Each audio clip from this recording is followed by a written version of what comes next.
A sequence diagram is a type of illustration that graphically represents the physical state of each component in a system.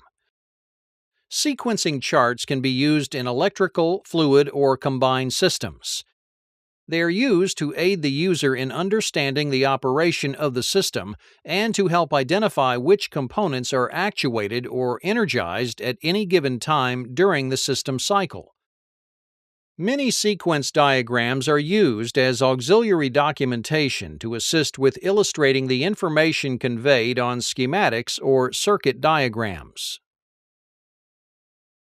While there is no official standard for drawing a sequence diagram, most are drawn with the time elapsed on the horizontal axis and the action accomplished on the vertical axis. To build a sequence diagram, each major component is assigned a horizontal line. The width of the line shows the time period during the cycle that each component is actuated or energized. It should be noted that this width may not necessarily correlate to a specific time, such as 1 second or 1 minute. Rather, the purpose of the horizontal line is to show each component's state in relation to the other components. The start of a typical cycle is annotated at the left vertical line marked Cycle Start.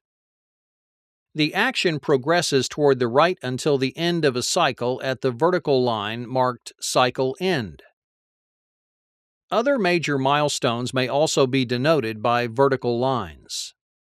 Typically, if an action is instantaneous, it will be noted with its own vertical line at the appropriate point in time. If the milestone is continuous, such as a cylinder extending or retracting, it will be identified by its own horizontal line with arrows indicating the start and end of the milestone. The actual time duration of the cycle in seconds or minutes depends upon the speed at which a cycle is completed.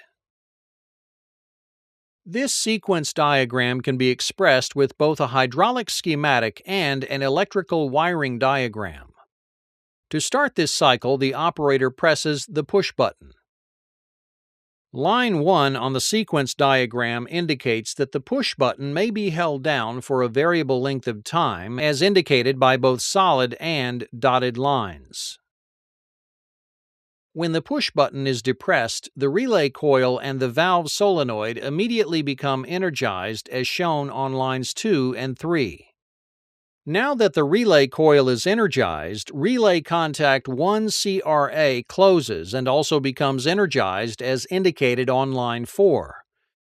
This sets up a holding circuit through switch 1LS and contacts 1 CRA, which keeps current on the relay coil and the valve solenoid even though the push button has been released.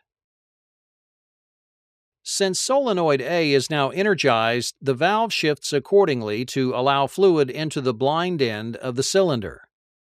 The cylinder travels forward and at the end of its stroke actuates limit switch 1LS on line 5.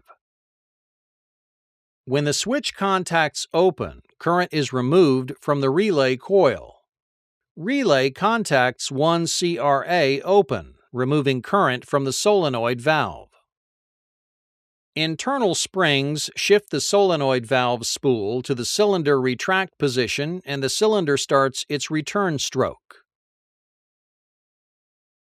Switch 1LS contacts close again as the cylinder backs off the switch, but the relay coil and valve solenoid do not become energized again because contacts 1 CRA are open at this time.